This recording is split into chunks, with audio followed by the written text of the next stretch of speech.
Welcome back. So today we're going to be working with the segment bisector, midpoint formula, and distance formula. So you should have a foldable that looks similar to this. We're going to be gluing the left half to page 43 in our notebook. So you're just going to fold that in half. And then there's some little dashed lines here. You can go ahead and cut on those so that we have 3 different windows. So we're going to start with segment bisector. So what is a segment bisector?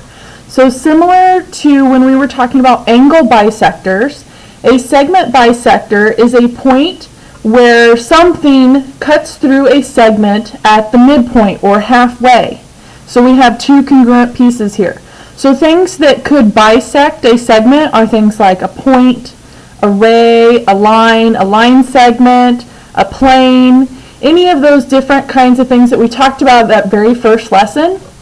They can intersect that segment and cause a segment bisector. And again, remember, a segment bisector means that that line or ray or whatever it happens to be is cutting through the segment and cutting it into 2 congruent parts, 2 equal parts. So we have a couple of examples here, so I'm just going to zoom in on those so you can see those a little better.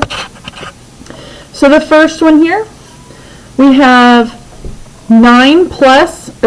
x plus 9, and the right hand side is 4x. So we're going to solve these for x first, okay? So the first thing we're going to do is we're going to say x plus 9 equals 4x, and then we are going to subtract x from both sides. So now we have 9 equals 3x. Then we can divide by 3 on both sides, so we get x equals 3. Okay, so now that we have x, we can plug that back into either one of the expressions that we have. So we have x, which is 3 plus 9, equals 12. We have 4 times 3 also equals 12, and they're supposed to be congruent, so this is correct. So then if we want to find AC, we're going to add together those 2 pieces and we get 24 units. 24 units. So AB is 12. I'm going to put that up here. BC is 12. And then AC is 24. Okay, let's do one more of these. So over here on this one, we're going to have 4x minus 12 equals our negative 2x plus 21. So we're going to add 2x to both sides. So we get 6x minus 12 equals 21. So then we're going to add 12 to both sides. So we get 6x equals 33. Dividing by 6 on both sides. So then we should end up with x equals, that's going to be 5.5 or 5.5. So then again we're going to plug those back in. So 4 times 5.5 minus 12. 4 times 5.5, 4 times 5 is 20. And we're going to add 2 more, so that's 22 minus 12, so then we end up with 10. Then if we come over here to the right hand side, we're going to go negative 2 times our 5.5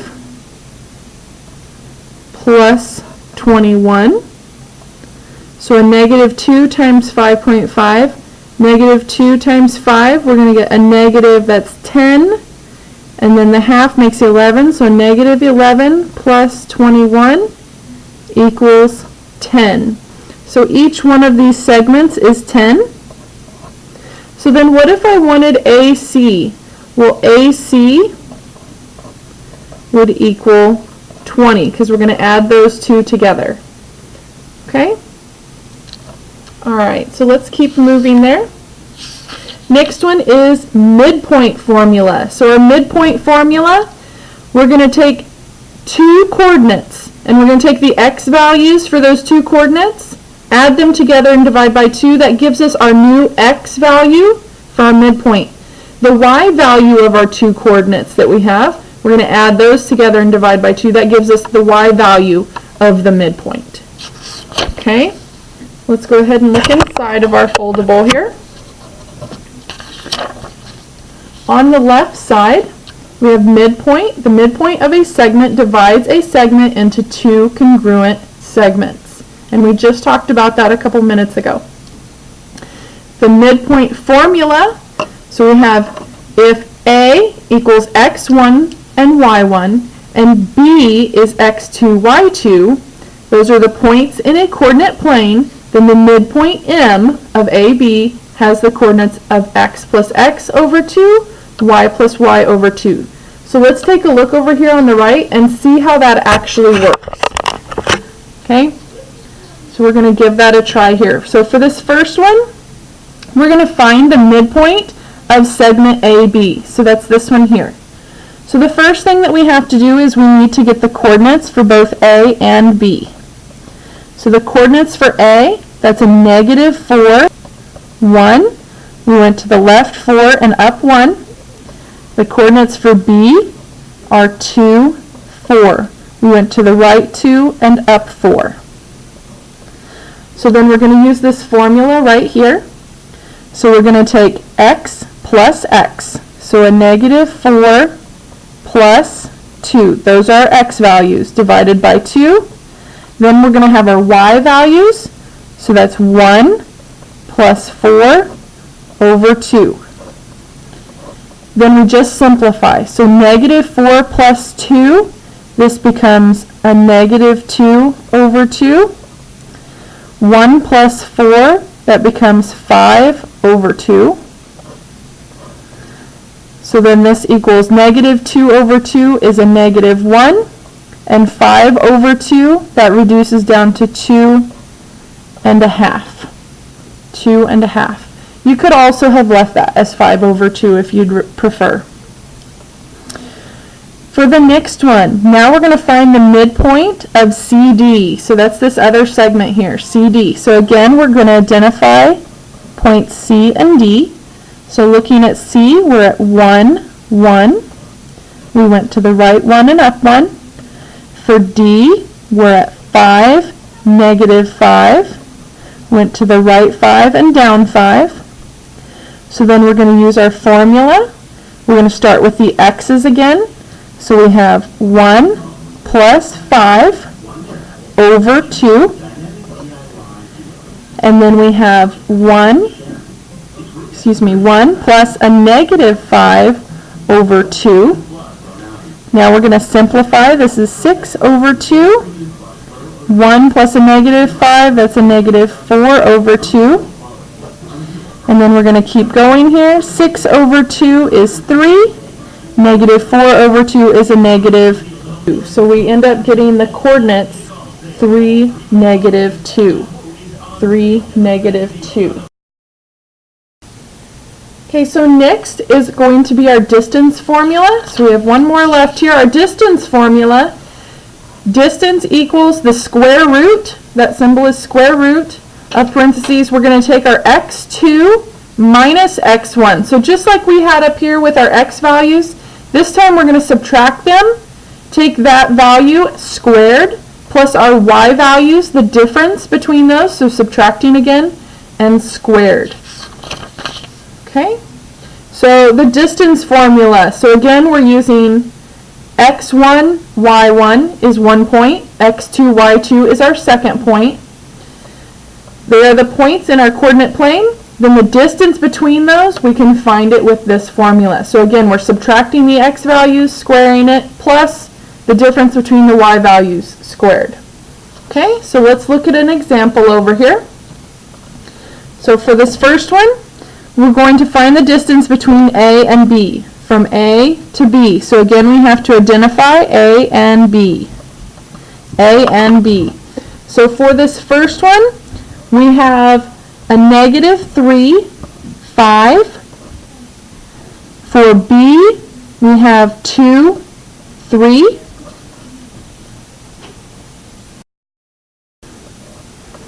Okay, so now that we have those points, we're going to plug them into our formula. So distance equals square root symbol. We're going to take our x value, which is 2, minus the other x value, which is a negative 3, squared, plus our y values, which are 3 minus the 5, squared. So then the next step here, d equals square root. 2 minus a negative 3 becomes 5, so this is 5 squared, plus 3 minus 5 is going to be a negative 2 squared. Next step, 5 squared is 25, plus a negative 2 squared is 4. So we end up with square root of 29, which is approximately, so we're going to use these two little squiggly symbols for approximately, 5.4. 5.4. Okay? Let's try one more of these. We're going to find the distance between C and D. So again, we're going to identify C and D. So C is at a negative 4, negative 4. D is at 4, negative 1. So distance equals square root, starting with our x's, 4 minus a negative 4 squared, plus negative 1 minus a negative 4 squared. Next step, we're going to simplify our parentheses. 4 minus a negative, that's like plus, so we get 8 squared, plus negative 1 minus a negative, so that's like a plus, 4, so we end up with positive 3, so that's 3 squared. So then the next step, we're going to do our squareds. So 8 squared is 64, plus 3 squared is 9. So we end up with square root of 73.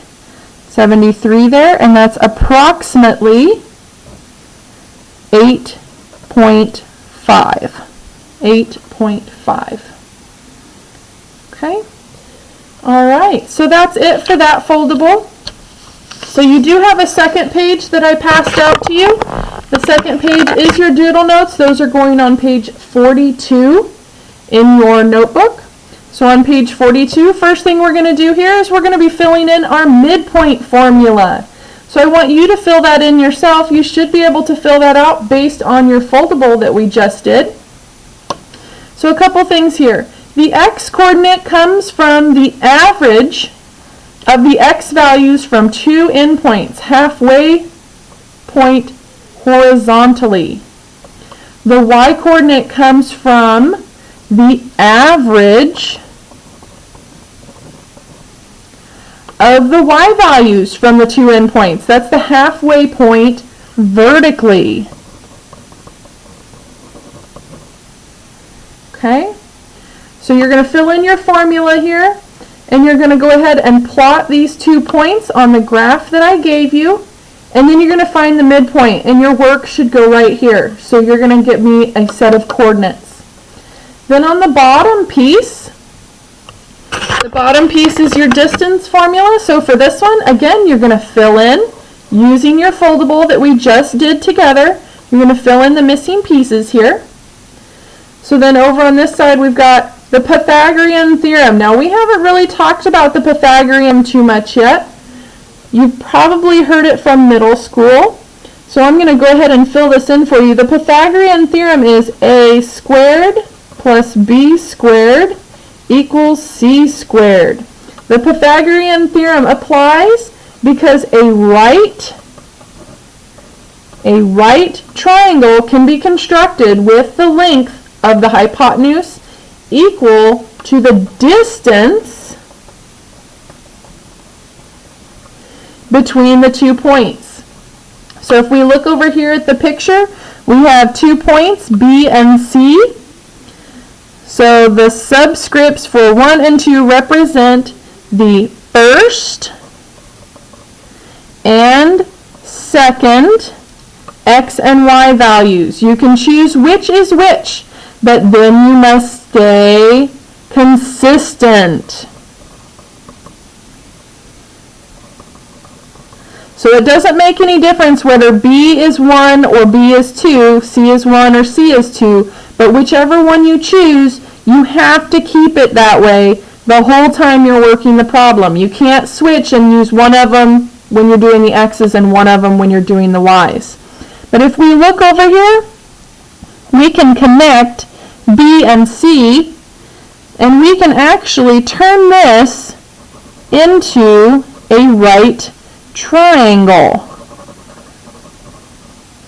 Okay, so we sketch a right triangle there, so that means BC is the hypotenuse of that right triangle because it's straight across from our right angle. So we're going to find the distance between B and C. Then we're going to rewrite this relationship using our Pythagorean theorem from over here. Okay, so you're just going to work this exactly like we just did in our foldable. And then you're going to try to apply that to this Pythagorean theorem. I just want you to try it. I just want you to try it. I don't expect you to have it right off. I just want you to give that a try. But you should be able to find the distance from B to C with no problem. And then on your own, you're going to find the midpoint and the length of a segment with endpoints 2, -4, and -3, 1. Okay, so you should have the rest of this doodle note filled out for class when you come back the next time. Thanks. Have a great day. I'll see you in class. Bye.